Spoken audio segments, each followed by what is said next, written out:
2020. For those of you not here yesterday, I'm David Kramer, and I'll be your MC for the day. Putting a conference like this together takes a tremendous team, and I've been very fortunate to work with so many wonderful colleagues. But every team needs a leader, and that leader is FIU's fifth president, Mark B. Rosenberg. Mark has been a tremendous leader, a very decent human being. We're very fortunate to have him with us here this morning. Please welcome President Rosenberg. Thank you. David, thank you. Good morning, everybody. Welcome to FIU. Happy New Year to you all. Thank you for your interest in and your willingness to spend time with us at this incredible institution. I want to thank the Green School. I want to thank Dean Stack and David and so many others who have helped to make this possible. Obviously, our sponsors, the American Interest Magazine, thank you, and the McCain Institute. Thank you to the McCain Institute. Our team in external relations, strategic communications and marketing, and the Graham Center team and the audiovisual team have really done a great job, so I want to thank them for all that they've done. So understand why we are here. At FIU, we get it that our geography is our destiny and that our demography is our destiny. This institution, unlike many in this country, and probably most of the ones where you might have been educated either here or abroad, this institution is less than 50 years old. We're a relatively new university. We're a startup in many ways. We were forged just about 50 years ago with an eye on addressing and solving global problems. In fact, it's notable that the then Secretary General of the United Nations, U Thant, was our keynote speaker at our groundbreaking. And it's the only time I can remember that a Secretary General was ever of the United Nations was ever in Miami. Our institution has a unique culture. We are forward-facing. We benchmark against the future, not against the past. So much of the conversation about rankings is about where an institution was 20 years ago. We're really far more obsessed with where we're going to be in 20 years and the kind of impact we're going to have than anything else. We are privileged, I hope you've met some of them, to have some of the hardest working and determined students, learners, anywhere in the world. 85% of our 57,000 students work full or part-time.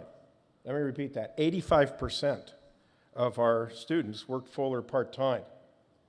Over 50% of our undergraduates, which would be on the order of about 45,000, are on Pell Grants. And half of those are on full Pell, which means that when they wake up in the morning, they're not getting support from mom or dad or anybody else. They got to figure out how to get their education and support themselves and their families because they're it. If we have any students, could I ask you to stand and be recognized? Any of our students are here now? So thank you so much to our students for being here. I know more will be here. This is our future, ladies and gentlemen, so I'm really proud that they can be a part of this conversation. We're a comprehensive research university, medical school that is concerned with urban health disparities, a law school that is #1 in bar passage in the state of Florida, even though it's not 15 years old, and a model United Nations team, students, that ranks #1 in the country And consistently, if it's not number one, it's number two or number three. Yeah, we're very proud of our students, and they're by and large from the Green School. And oh yeah, I could spend hours talking to you about how badly we beat the University of Miami in football just a couple of weeks ago, but I won't. I'm sorry. I won't. Sorry. But here's what really matters. Graduating our students timely with low or no debt. Making sure that they get great jobs, or that they can create great jobs, or that they go on to graduate school. In fact, what's important for us at this institution is that we want to use the blessings of scale, which we have now, and talent to solve problems, to help others. Sea level rise, preserving our fresh water, transportation gridlocks, brain health, ADHD, autism, improved and sensible international perspectives, and leveraging tech to improve the human condition. And we're proud of the fact that this year we'll have over 100 students on internships in Washington. A couple, in fact, at New America. And that our center, and we have a center in Washington, 440 First Street, it's an emerging think tank that translates the energy and the urgency of the 305 to the 202. And as we go forward, you can help us as we think through what it means to move from being student-centered to being learner-centered. Recognizing that while an individual may not want to be formally a student again, they're going to have to be a learner lifelong. A weekend, a short course, a micro-credential, a certificate. We want to be that agency that helps to promote learning, regardless of where you are on the education spectrum. Yeah, it's fashionable to be pessimistic these days. But truthfully, we choose another approach. To me, this gathering is a stake in the ground for pluralism and democracy and foreign policy decision-making and citizen involvement in international affairs. To me, this gathering is a stake in the ground for what's right with our democracy and why our pluralism is a virtue and not a vice. And there is good news. Some of it you heard yesterday in the conversation about the Pew polling. Yeah, there's intense uncertainty of world affairs these days, but the polling, the Pew polls, particularly from December of 2019, some of which was embedded in your presentation, shows that roughly 7 in 10 Americans say that good diplomacy is the best way to ensure peace, while only 26% say that military strength is the best way to do this. And by a similar margin, more Americans say that the United States should take the interest of allies into account, even if it means making compromises, than think that the United States should follow directly its own national interest when allies disagree. So it's really interesting polling that's out there that for those who are looking for good news and positive things to hold on these days, it's there. So despite the messiness of world affairs, despite the emergence of a post-truth era that relies on narrative rather than facts, our community that you're a part of seeks a moderate course that builds bridges rather than walls. This being an election year, honestly, I view this as a great opportunity for those of us in world affairs to have a louder voice. And hopefully when you leave here today, you'll be enabled to have an even louder voice than you already have. Indeed, here you are from throughout the United States and elsewhere, gathering to learn even more about how to have voice and impact in our understanding and promotion of a more active and aggressive local and citizen engagement in international affairs. Here you are, seeking to hone your skills in how to promote deeper and more meaningful engagement in global citizenship and relationship building. We're going to count on your support now and into the future as you return home. You most certainly can count on us to do our part. You see, we have a sense of urgency about leaving things better than we found them, and we will. Good morning. Thank you for being at RFIU. Looking forward to a great day.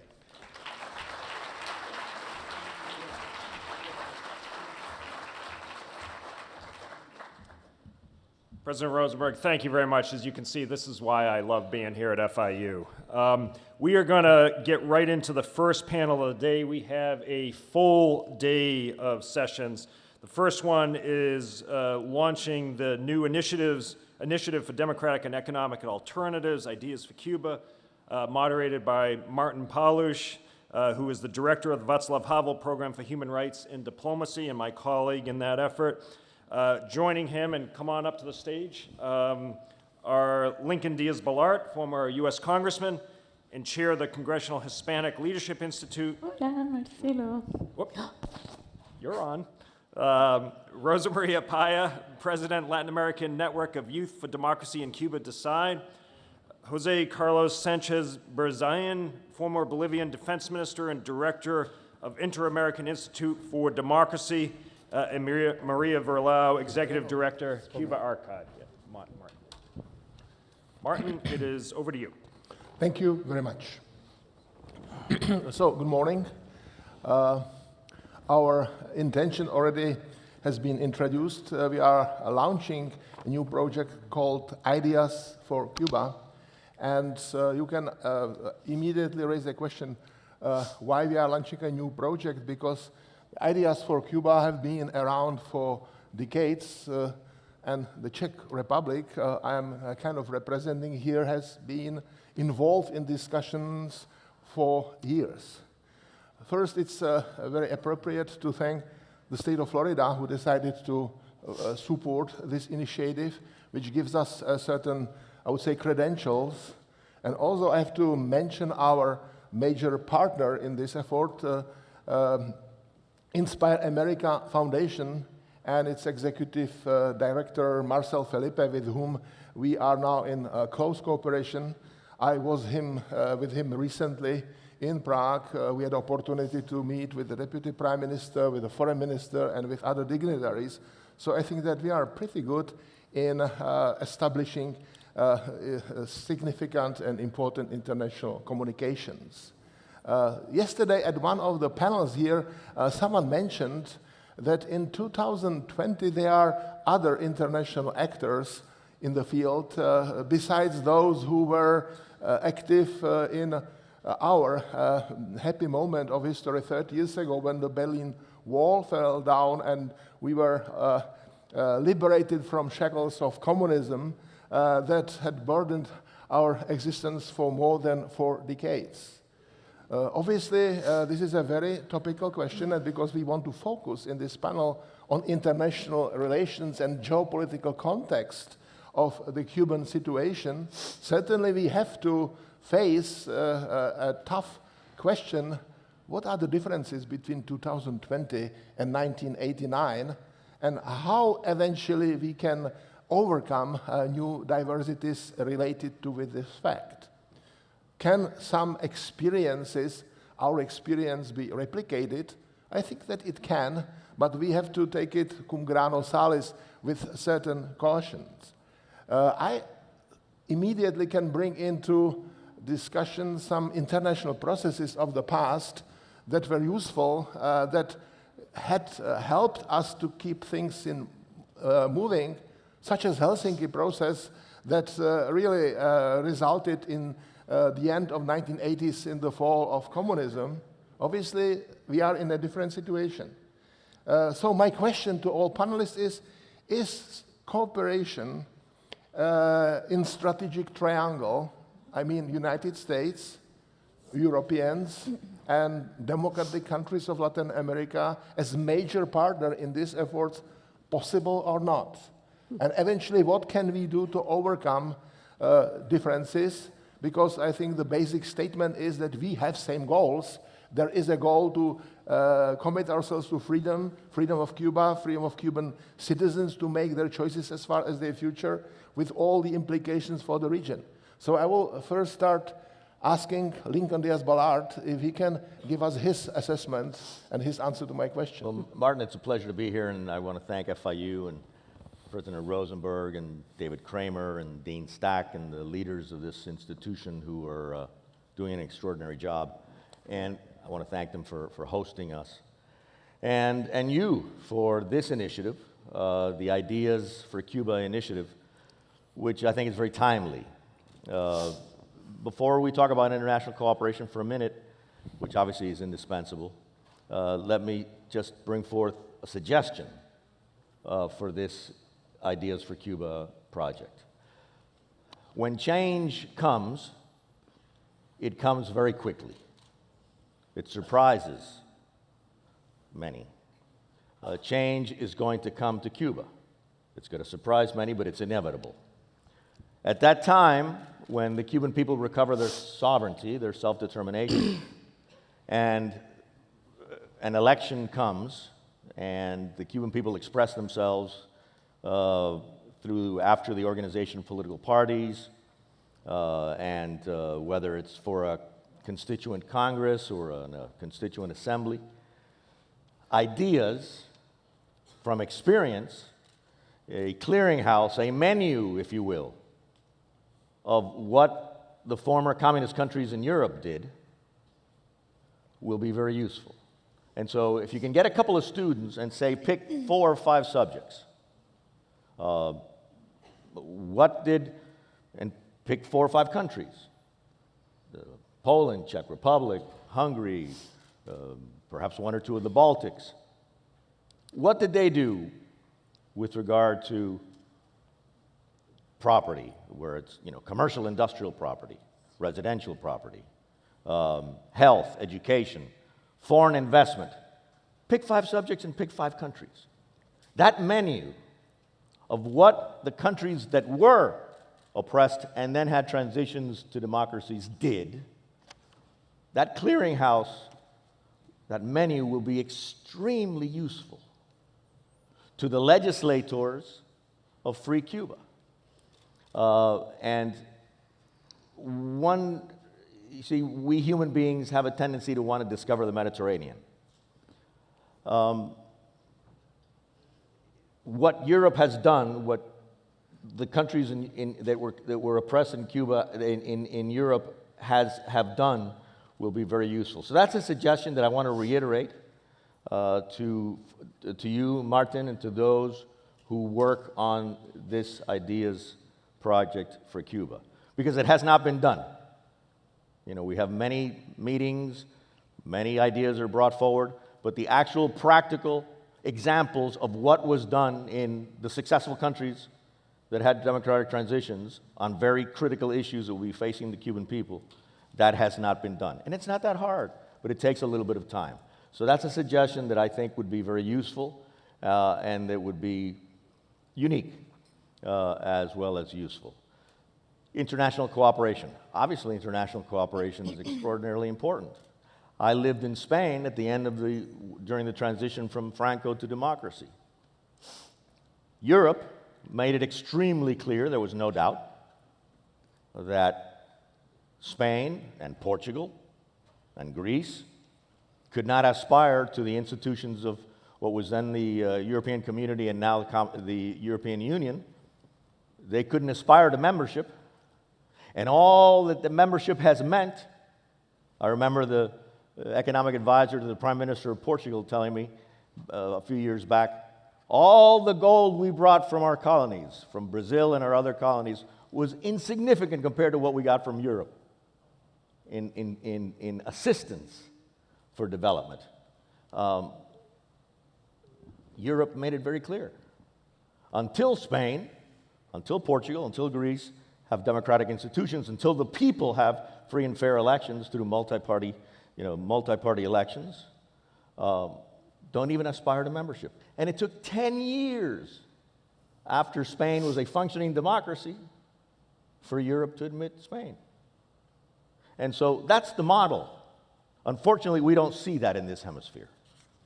What we saw in Europe with regard to the dictatorships there, which was very successful, and I often find it, when we talk about U.S. policy, which is very clear, U.S. policy is, with regard to Cuba, there will be no normalization of economic relations, no pellets of cash, no massive U.S. investment, until three conditions are met. For the Cuban people, the liberation of all political prisoners, the legalization of all political parties, labor unions, and the press, and the scheduling of a multi-party electoral process that will result then in the recovery of self-determination by the Cuban people. That's U.S. policy. But it's U.S. policy because of the U.S. Congress, and we've had different types of policies with regard to the administration, but U.S. law has to be followed. But that's not the case in the hemisphere. And quite frankly, in Europe, and we've had this conversation repeatedly, Martin, as you know, the trend has been toward the other direction. In other words, from a position of solidarity that Europe did maintain, which was known as the common position, which said human rights are an important factor that have to be taken into account with regard to the European relationship with the Cuban dictatorship, that was eliminated and now substituted by an agreement of cooperation with the dictatorship to finalize when we talk about cooperation. Right now, that new agreement, which substituted the common position and is an agreement that does not take human rights seriously into consideration, is in the Parliament of Lithuania. The only European country that has not adopted this new agreement, which is totally one-sided and shameful, is Lithuania. A member, Sigimantis Pavilionis, is waving. He's just entering here. He was Lithuania's ambassador to Washington. We're a dear friend. He now is a very important member of the Lithuanian parliament, and he's holding up, he and his colleagues are holding up that shameful agreement. Let's begin with cooperation by saying, thank you, Sigimantis, thank you, Lithuania. Continue to hold up that shameful agreement, and then let's get an admirable agreement by the European Union that all of us can be proud of, and that is consistent with European law and values and history, like Europe had with regard to the dictatorships in Europe in the 70s, but with regard to the dictatorships in America, specifically the Cuban dictatorship, which runs the show not only in Cuba, but also in Venezuela. Let's have a different European policy. Of course, we're in favor of cooperation. Let's see some reciprocity. Let's see some reciprocity from Europe. We have friends in Europe, like you, Martin, like Pavel Telichka, who I know will be part of this forum today, and we're grateful to that solidarity, but much more has to be done. Okay. Rosa, your turn. Yeah, well, first of all, thank you so much for inviting me, for hosting us. It's an honor to be here with these distinguished members of the panel that I so much admire. Martin, the question is, if it is possible, a triangle of cooperation with the Cuban people in favor of democracy in the island? Of course it's possible. Of course that Europe, Latin American democracies, and United States could just get together and support what is logic and what is basic values of democracy and human rights. Now, is it spontaneous? No, it's not going to be an spontaneous process. It's not going to happen just because we want or because Europe, Latin America, and United States know what they should do. For instance, we were a few months ago in the European Parliament getting to know the new European parliamentaries. We were talking with one of the vice presidents of the parliament, and it was a very good conversation. And he was very in favor of supporting our cause. And just a few weeks ago, a resolution came to the floor of the parliament, a resolution supporting the liberation of José Daniel Ferrer, today 101 days in prison, that have been tortured, that have been submitted to cruelty.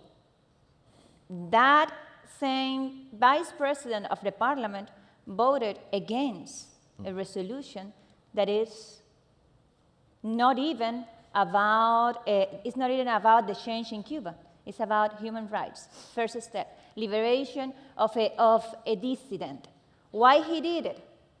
Why so many others parliamentarians in the new European Parliament did it? Or for instance, why the last meeting of the Inter-American Treaty, the TR, the Reciprocal Assistance Inter-American Treaty, the last meeting that took place in Bogota, that just everybody remember that the TR was applied or was invoked because of the situation in Venezuela. Everybody also knows that the situation in Venezuela has a deep root in the Cuban regime, that the Cuban regime infiltration, the Cuban regime coordination, the accessory in terms of repression, in terms of applying the recipe to control the people and to impose their power in a perpetual way, or actually aiming that to happen, comes from Cuba, that the know-how comes from the Cuban regime.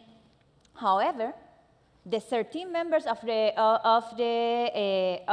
treaty that voted there listed 29 members of the dictatorship of Maduro that are right now being sanctioned by all these member states, and they didn't have a word to condemn those that from the Cuban dictatorship are not just violating the human rights of the Cubans on a daily basis, but also violating the human rights of the Venezuelans and the Nicaraguans, and trying to do the same thing with the Bolivians in that moment.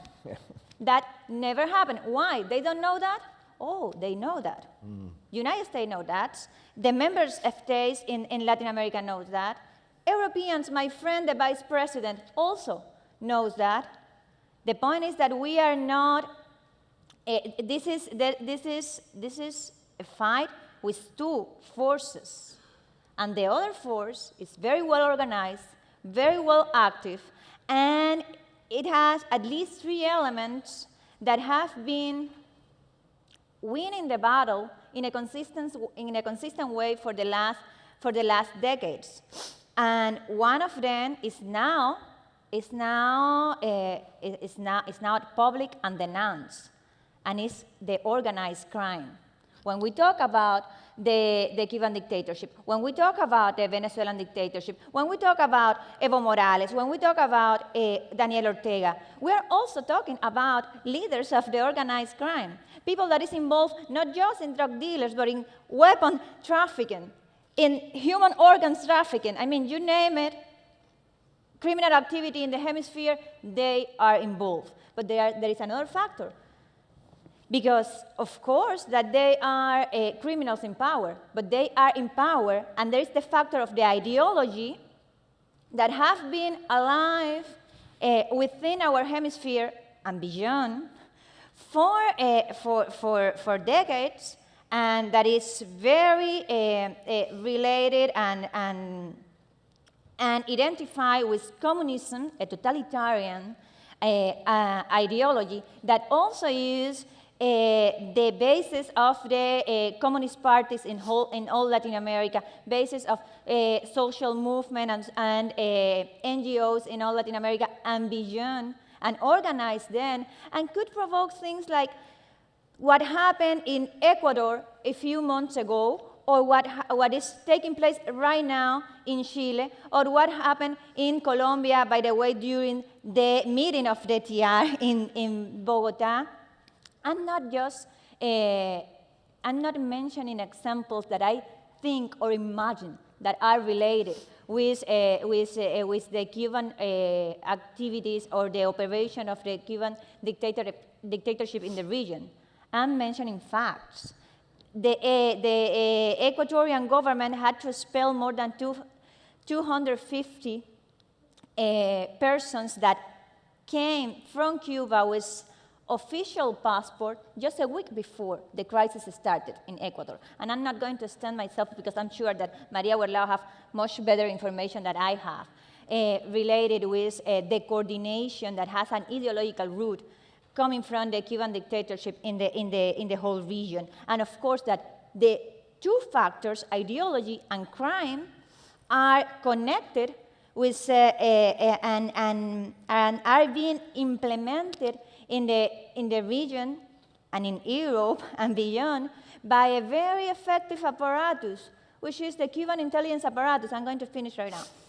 And the Cuban G2, that is not even something that is in the articulation of the speak of those that are being right now in the hemisphere a target of that Cuban G2. And I'm talking about very well-respected Democrats that I admire, as it is the case of the president of Colombia, Iván Duque, or the president of Chile, Sebastián Piñera, gentlemen that share our values, that know very well who his enemy is, but as it took place in the last meeting of the TR, they consistently don't even dare to articulate the name of the problem. So of course it's possible.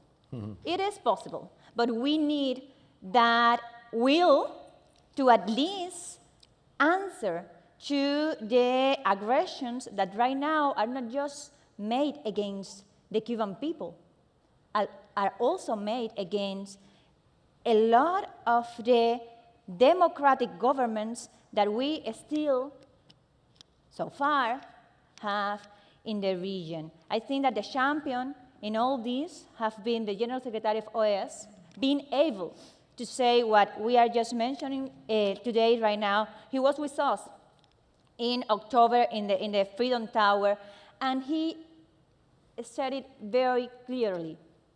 We have to begin for Cuba, because Cuba, and not Cuba, the Cuban dictatorship is an elemental root in everything that is taking place in the hemisphere in the direction of the instability, and the real obstacle to the peace, or at least one of the main obstacles to the peace, is that Cuban regime. In the moment in which we, as the people of the Americas, dare to actually face that enemy, well, in that moment we are going to be in the right direction, because we are not in 1989.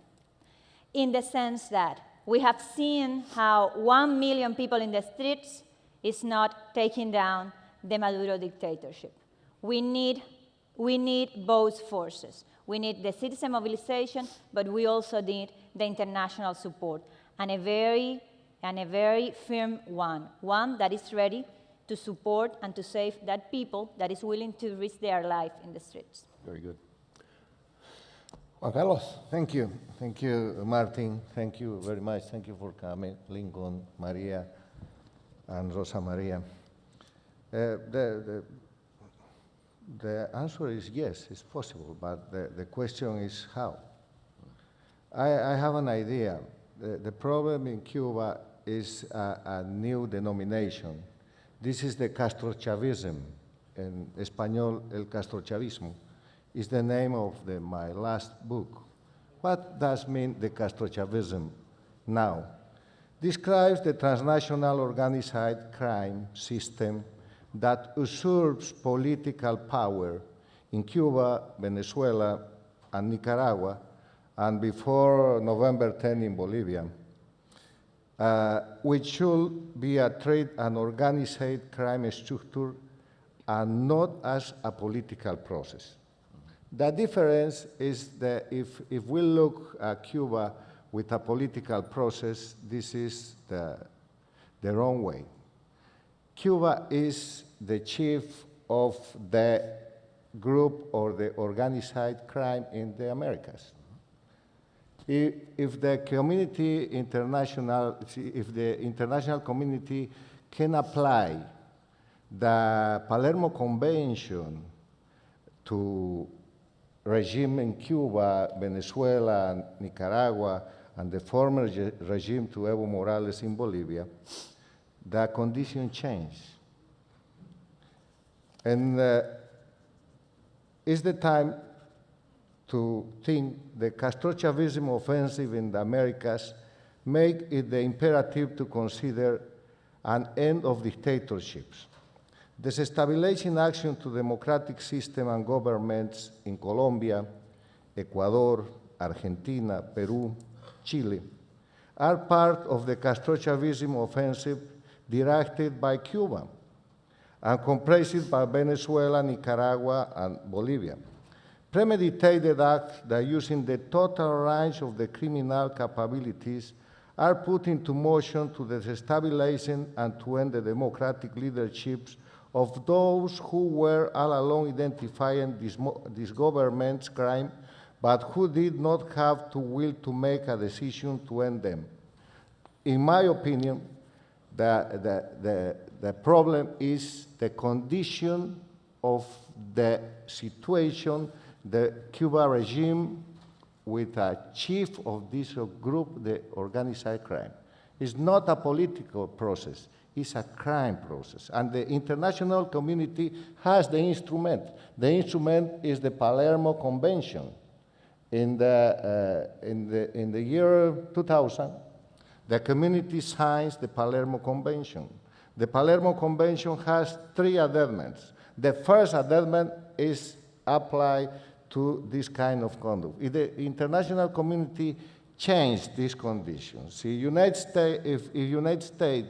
if the Latin America, TR, OAS, and European community apply to Cuba regime, to dictatorship from Cuba, the Palermo Convention, the situation changed. No more immunities, no more international relations, but I consider these are a group of criminals. This is my point. Thank you. Maria Verao. Yes, well, thank you for inviting me, and I must say I agree with what my colleagues have said, and I'm thinking here what the audience might be thinking, which is what my Venezuelan colleagues would say years ago when I would say, you don't understand what's coming, you don't understand how Cuba works, and they would say, oh, you're paranoid, you're obsessed with Cuba. And it doesn't surprise me because I think there's a profound ignorance on the history and the true nature of the Cuban regime for many reasons. One of them being that it's been in power 61 years for several generations. So the policymakers and the people dealing with the regime don't have the context, and they don't go back and look at it because there is a huge body of evidence that gives credit to the fact that this is a totalitarian, militarized regime allied with rogue states and non-state actors sharing the same goals, which in some ways is more threatening today than it was in the past because it has consolidated into a pack of people doing all the things that you have said, all these criminal activities that Cuba has been doing since the beginning of the regime, but now sharing the goal to challenge U.S. hegemony, create a multipolar world where these autocracies and other totalitarian regimes, remain perpetually in power, and do away with liberal democracies and capitalism or free markets. So in some ways, I think that people don't understand that Cuba not only remains a threat to peace and security, but in some ways it's worse.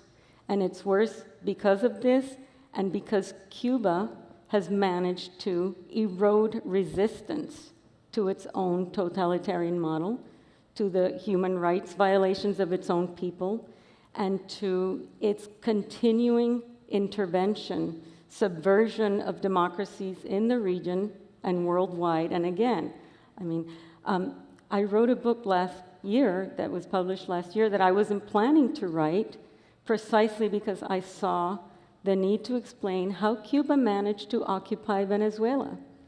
And, you know, I call it a strategic occupation. It's an asymmetric occupation. And one of the chapters of that book, I titled Cuba's Core Competency. I borrowed a term from the business world to explain how Cuba has, because of the nature of its totalitarian model, perfected over decades a methodology that allows it to operate like this in the world, internally and externally, with huge resources to empower a gigantic propaganda apparatus supported by a very effective, sophisticated, talented, and experienced intelligence service. And that's why we see Latin American and other leaders of the world who are blackmailed into submission or silence. And this is, you know, there's a lot of evidence, sadly not a lot in English, but we can pull it out from there. So I think that it's a very dangerous thing. I am convinced, and the evidence is starting to come out, that not only has Cuba occupied Venezuela, has, you know, these allies in Nicaragua, et cetera, has created this whole, you know, masquerade, new communist socialism of the 21st century model, whatever you want to call it, Castro-Chavismo, the ALBA, the Foro de Sao Paulo, now it's called Grupo de Puebla. It doesn't matter. The idea is to have these autocracies remain in power perpetually. This is an ideologically bankrupt model because it's incoherent, because you have the elites that are capitalist, so capitalism is preserved at the top, and there's misery and poverty for the rest, etc. We've seen it in Venezuela. And people think, how can this island of 11 million people in the Caribbean with a parasite economy, first, you know, living off the Soviet Union and now off of Venezuela, managed to do that? And that's the reason.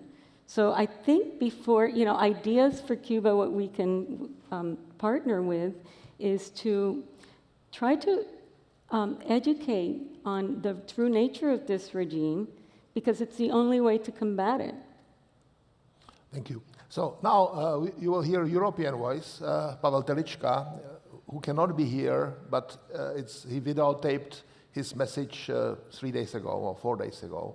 We will show you only part of it, just for the sake of time.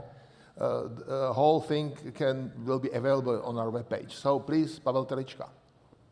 If I were with you today, I would also say it is high time for all of you Cubans living on the island, living in Florida, living elsewhere, to be better organized, more coordinated, but have maybe one representative or a trio of representatives that will be seen as the faces of not the Cuban dissidents, just dissidents in quotation marks, or human rights defenders, but the faces of a true democratic Cuban opposition.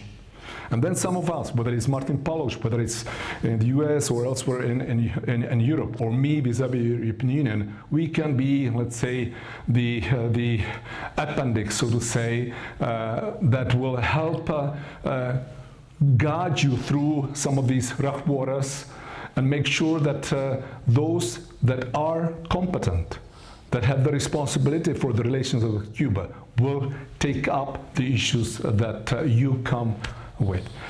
So my final remark here would be, let's take the year 2020 as an opportunity, not just because it's a new year and not expecting that something dramatic would change in the policies, but a year that we should be well prepared for, well coordinated, well represented, with clear faces, with a measurable memorandum, and communicate, but also bound some of these counterparts in real steps towards Cuba. You may know that there is now a new European Commission, so the new executive body of the European Union. You may know that there is a new High Representative of the European Union, or let's say a Foreign Minister, Borrell, former Spanish Minister of Foreign Affairs. I know that some of you may say, oh my God, what can we expect from a former Spanish minister who could have conducted different policies as a Spaniard before? But we need to take it as it is. I think this is an experienced politician, difficult one to deal with, but someone that, as I know, when he gets moving, he really may move. So let's make the best out of 220, and I hope that in the next conference, not only that I will be able to be present, but we will be in a position to do some serious stock taking. So I wish you all the best in these 2 days. I hope that you will be not only productive and effective, but conclusive. And I hope that whatever will be the outcome of the conference will be something that we in Europe can use vis-a-vis those that, for example, I worked with for decades, that I happen to know, and that will be an instrument that will hopefully contribute at least to certain steps. Because we cannot accept anymore what the current policies are, what the results are. There is no change in Cuba, that's where I agree with you. There is unfortunately no real change in European policy, and I think that we cannot accept this desperate situation. But believe me, what I've mentioned is maybe one of the ways how to contribute to changing the policies, and hopefully with some impact. But let's be more efficient, as I've also indicated. So I wish you the very best, not only in 2020, but in your conference, and hope to see you soon. Thank you. Okay, so we'll have another round before we'll give a floor to you in the audience. But let me, to make a short comment to what Lincoln said, I would still, as a former diplomat, make a distinction between text of a treaty and its implementation. Because I think that what is very bad, and I agree with Pavel Telička, is what European Union is doing in reality. And I would, rather than focus on the ratification process of the treaty, because frankly speaking, if you ask me, can this process lead to elimination of a treaty, I would say realistically, no, it's not going to happen. Treaty will be there, but I think that implementation can be dramatically different, because if you go to the text, you will find there a lot of empty promises concerning human rights. I fully agree with you that the reality is wrong, but I would certainly rather go for slightly modified strategy. What Pavel Telička means, I think, is a strategy in engaging not Cuban dictators and criminals, but engaging partners like European politicians and other politicians as well. So I think that we need really be creative and focus and try to have a measurable outcomes. So please. No disagreement. And Okay. I think, and by the way, I want to commend my three colleagues on this panel for your expertise and your seriousness, getting to the point and describing the essence of the problem we're facing. There's no disagreement, Martin. Obviously, solidarity would be welcome, but as Rosa Maria pointed out, in this hemisphere, even when dealing with the Venezuelan crisis, the Cuban problem is ignored. So, you know, what we have to tell our friends is, you can't resolve the metastasis without resolving the cancer. You can't. Right now, when they talk about Venezuela, the Castro state security system, which runs Venezuela, is not going to allow Maduro to turn over power. That's a fact. Yeah. Now, the first thing we have to do when we deal with, for example, the problem in Venezuela, as Rosa Maria pointed out, and my other colleagues on this panel, is recognize the origin of the problem. So there's a very serious problem when systematically in this hemisphere, and we see it time and time and again, even by our friends, the origin of the problem is ignored. So that's number one. You can't ignore the problem. I know, as Maria pointed out brilliantly, that one of the reasons is, 61 years, there's a lot of water under the bridge, and a lot of lack of historical knowledge by those in the democracies who deal with this issue.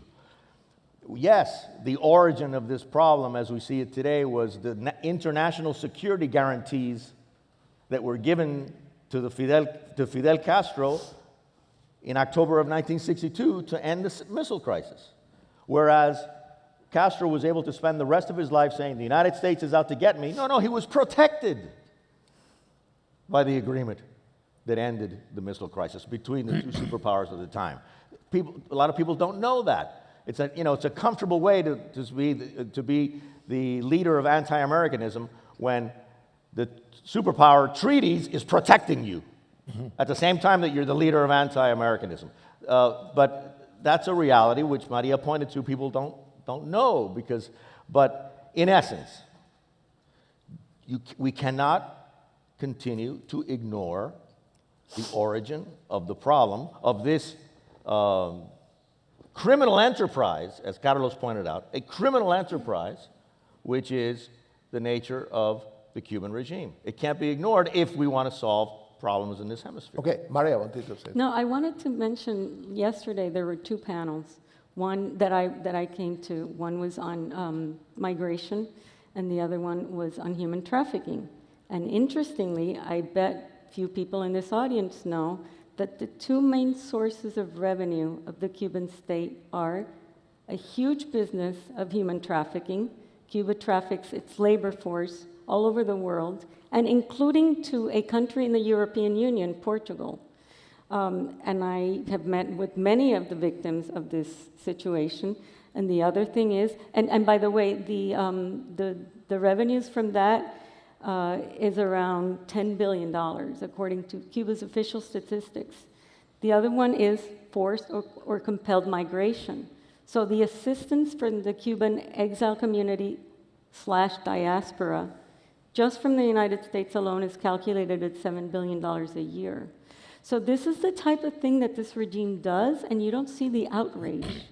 And instead what you get is the whole, the embargo, engagement. And I say, well, you've engaged with the dictatorship for all these years under the dictatorship's terms. And what have you gotten in return? More of the criminal enterprise, more of the of what we're seeing. Few people also don't know how effective the Cuban intelligence apparatus is. There's been 7 defectors that I know about from Cuban DGI, the Directorate of Intelligence, in 61 years. And I've interviewed some of them. And we have a chart actually in our website, cubaarchive.org, on reports that says just the amount of intelligence relationships that Cuba has in the United States alone. And it's about 5,000. So when you wonder how can Cuba do this, well, that's why it's so successful. They drown out this message. Okay. Rosa, José. And I really appreciate the words of Mr. Telishka, and of course he's right. We need a better organized opposition. We need a better organized civil society, but we also need stop just accepting what Europe or Latin America or even United States establish as the comfortable policy. For instance, why we have to accept a treaty that is in direct contradiction with For instance, the policy that European Union has with Venezuela. Are Cubans less humans than Venezuelans? Why we have to accept that double standards? Why? I mean, why we cannot denounce? Why we have to accept, okay, just, yeah, it's true, it's different, but the treaty is going to remain. Why? I mean, that kind of schizophrenic approach just is not going to help us. And other thing is the strategy. I mean, yes, it has been ratified, certified Lithuanian, thank you, again. And we could see how, within the implementation process, we could modify the conditions that right now just don't exist. There are not conditional language in that treaty. The Cuban regime is not forced to modify his human rights policy at all to keep receiving cooperation and actually also commerce with the European Union. But my protest here is even to the speech.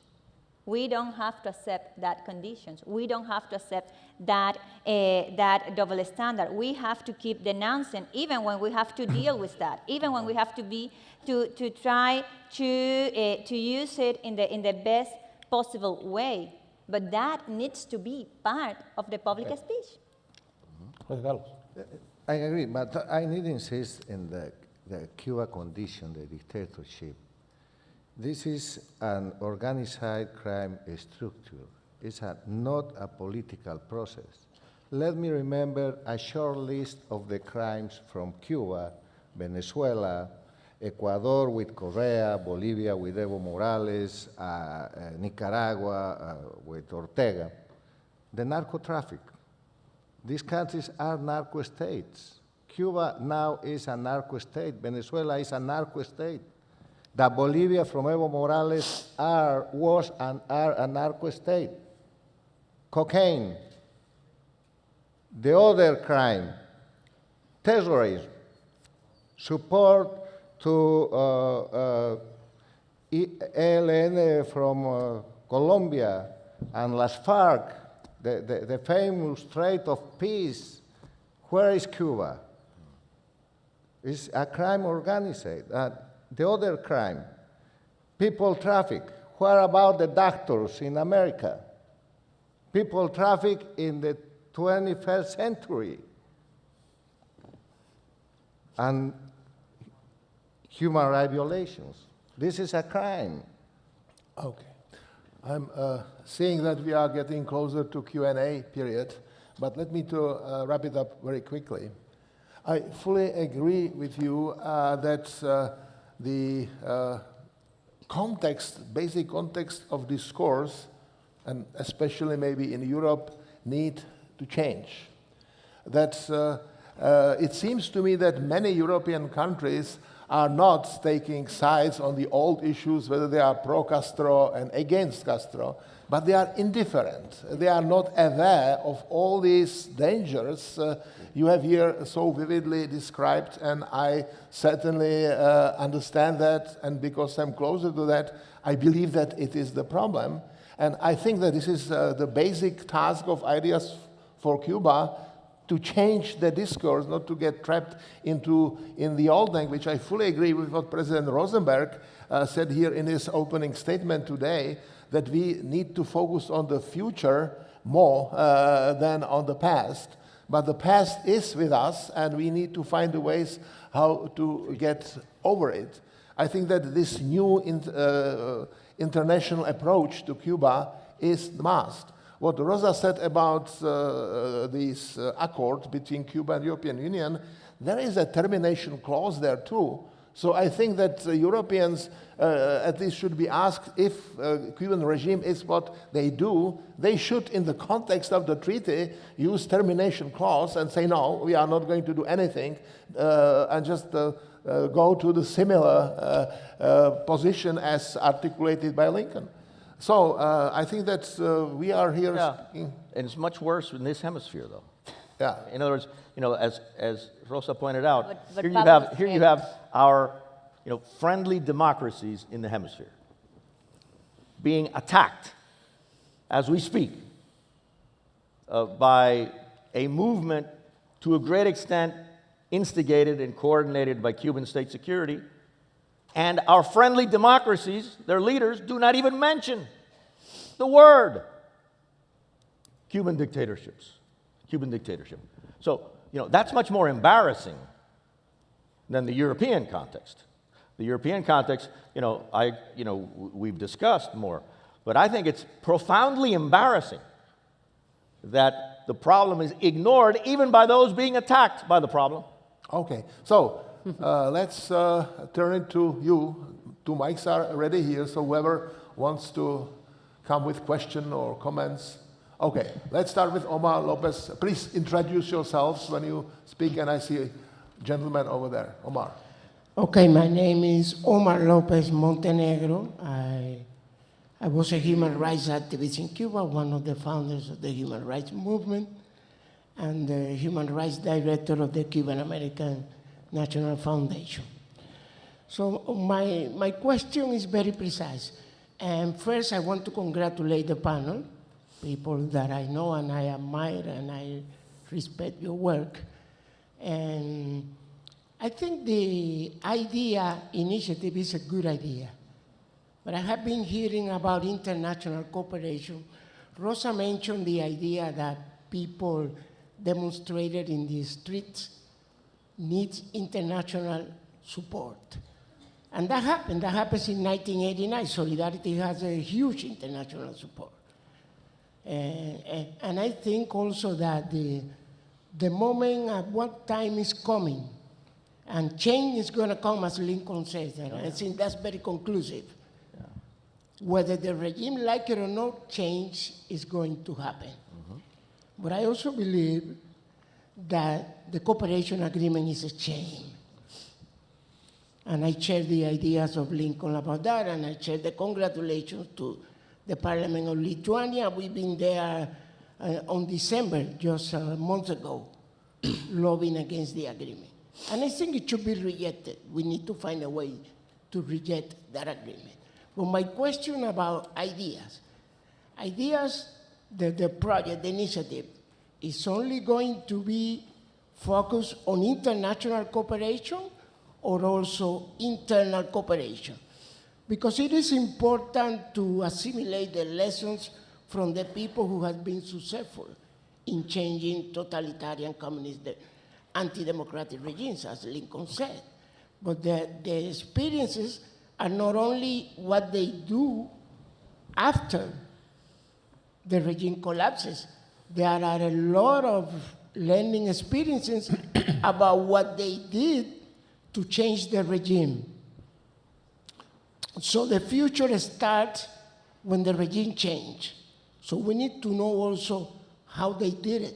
We need to learn from those experiences. Mm-hmm. That's my question. Ideas are going only to focus on international cooperation, or is also going to share ideas about how to organize, confront, because this is a non-violent confrontation, confront and defeat the regime. Okay, very well. We will take one more on the other side, and then we'll react.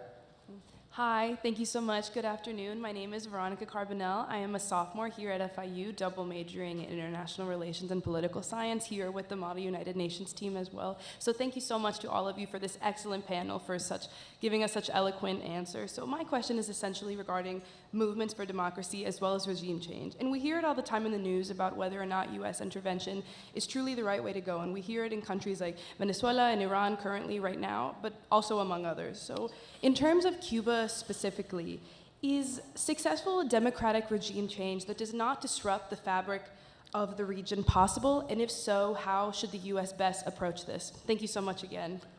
Okay, so let's start answering. I will answer the Omar's question concerning ideas, and I will give you a chance to react yourself. First of all, ideas for Cuba certainly is not only focused on international aspect of the thing. We are going to have 5 different elements which we like to deal with. economy. We will have a conference at Columbia University in early February, law. We hope to do the same thing here at law school, focusing not only on international law, but also on constitutional legal debate in Cuba. Then we have what I call historical context.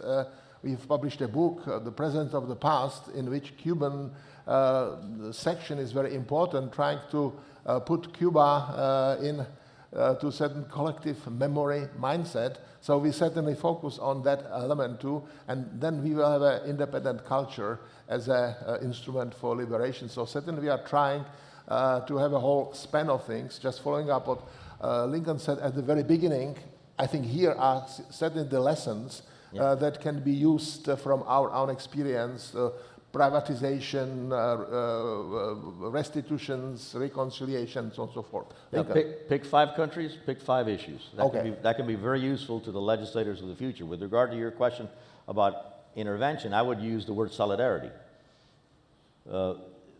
Every people has the right of self-determination to choose its own future, and not be its way of living be imposed upon by a dictatorship. And so the more we can gather international solidarity for all peoples, now the people on the street are in Hong Kong, and they deserve our solidarity as much as any other people fighting for freedom. So do the Cuban people, as Rosa Maria Paya said. No double standards. The fact that they've had a 61-year-old dictatorship, yes. The fact that they haven't been able to rid themselves of that dictatorship, yes, it's a fact. The fact that they're still alive despite the 61 years of oppression, yes. And they deserve free and fair elections. And to choose their own future with periodic free and fair elections without foreign imposition. That's what we all have to be supporting. And so my suggestion to the students is, help the people in Hong Kong, help the people in Cuba, help the people in Venezuela. Wherever they're fighting for freedom, they deserve our solidarity. And it's the more we can gather international solidarity, not only better for them, but for us as human beings. Rosa. Yes, it's both very, very, very good questions. And of course, Omar, that is fundamental, it's elemental, the civic mobilization and the clear demand coming from the people for that change of the system.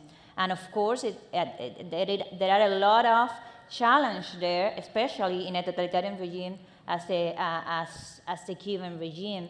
And it's a very interesting question, Veronica, because there are several successful examples, and the more recent one is just what took place in Bolivia, that the Bolivian people was able to make the first steps toward a democratic transition with almost not violent.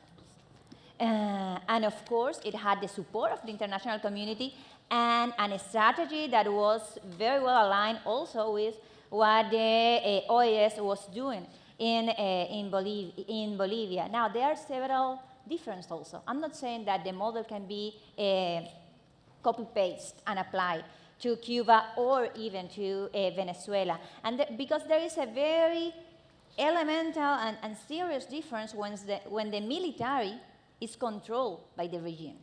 In the case of Cuba, sadly, in the case of Venezuela, the military are controlled by the same regime, by the same intelligence apparatus, that is the Cuban G2. And when we're talking about the Cuban G2, we're talking about crime. We're talking about criminals. So, of course, that we need this movement, and that's what we're trying to create with, for instance, in the case of Cuba, with the Cuba Decide platform. Aiming for what? A change system. How? Through the ballot votes. How? Through the people voting in a free and fair vote. Now, we cannot be naive here and say, yes, because the people is going to vote, the regime is going to change. No, the regime needs to be forced to change. And it's going to be forced by the people, but also by the international community. And when we are talking about a military that is kidnapped by an intelligence apparatus, that is a criminal apparatus, that international community and that people have to manage to become a credible threat in the heads of those criminals. That has to happen, because that's the element that is going to force that change. And of course, that a credible threat is not a military invasion. It's not only a military invasion. That could be a factor. I'm not defending that factor. There are a lot of others. The international law has a huge and wide range of actions that the international community can take to support that internal movement, but they have to be willing to do it. Okay. Second round of questions. Please, sir. Thank you so much again. Hello, my name is Rod Walton. I'm an alumni of FIU, and my question is, if a free and fair election was held today in Cuba, would the people vote to maintain the current regime? And the reason I ask is because I play tennis with a group that is made up of majority first-generation Cuban refugees, and during the Fidel years, these people, although they disliked the Castro regime so bad they left, they would admit that Fidel would have won any election. Then I asked again during the Raul Castro years, and they said again that Raul would win any election. I haven't asked about this third generation of technocrats, so I'd be interested in your take on the current sentiment of the Cuban people. Thank you. Sir. Hi, thank you so much. So admittedly... Can you introduce yourself? Yeah, thank you so much. My name is Santiago Arias. I'm a student here for SIPA. Admittedly, Cuba is not my particular area of expertise, aside from my girlfriend being Cuban. But I do study Venezuela and the Venezuelan criminal state. And as a Colombian, I feel I know what it's like to target criminal organizations within a country deeply embedded into the system. However, I want to disagree with the panelists and perhaps pose a challenge, a friendly one, that in going after a criminal state, which is also a political one, in Colombia, when we were going after the cartels, we went strictly after the members of the cartel and not, for example, the family members or the friends, which, as a Colombian, they were all connected. In the political sense, that means that when we have members of the government which are engaged in criminal activities, and we close off the countries, as we've done in Cuba and Venezuela, the only people who really suffer are the people within the country, while the heads of government continue to engage in these criminal activities. So when we're considering policy towards that, is treating these states like criminal enterprises useful, and does it really just end up hurting the people instead of hurting only the people at the top, the government? Okay, who wants to take it? Well, if I may, very legitimate questions. And with regard to who would win the election, that's not our problem. I remember when I lived in Spain and I would be in a public event and Franco would arrive and everybody would, Franco, Franco, Franco, in unison. And I used to think, man, this guy's popular.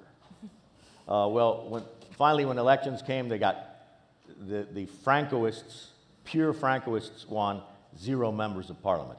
But quite frankly, that's not a problem for anyone who supports democracy in Cuba. The problem is democracy itself. Let the people of Cuba choose their leaders in free and fair periodic elections. And with regard to, sir, your point about implementation of policy, I was just reading the Reagan plan to destroy the Soviet Union. And that debate was very much a daily debate. Do we cut off resources to the Soviet Union, or do we implement a policy like the West has implemented with regard to communist China, which I think has been disastrous? And the policy was cut their oil, bring down the price of oil as much as you can, stop the pipelines, stop the revenue as much as possible, and make their economy explode.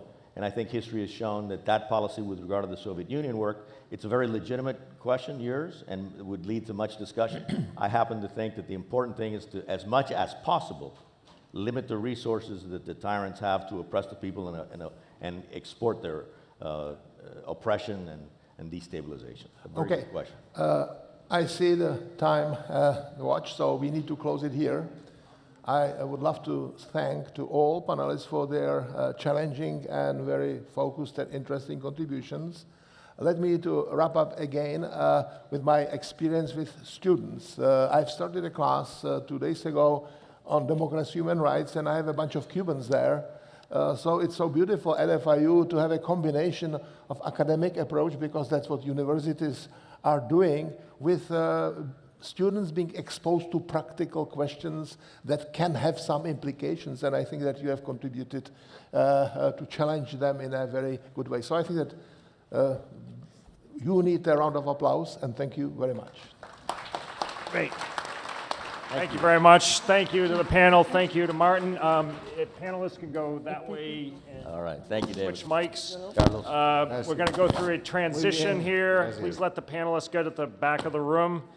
And while I have this opportunity, let me, again, as I mentioned yesterday, cite a few things. One is this is being live streamed on webcast.fiu.edu, I believe, if I have that right. Yes, I do. Thank you. All right. Also, as I mentioned yesterday, this weekend there are several events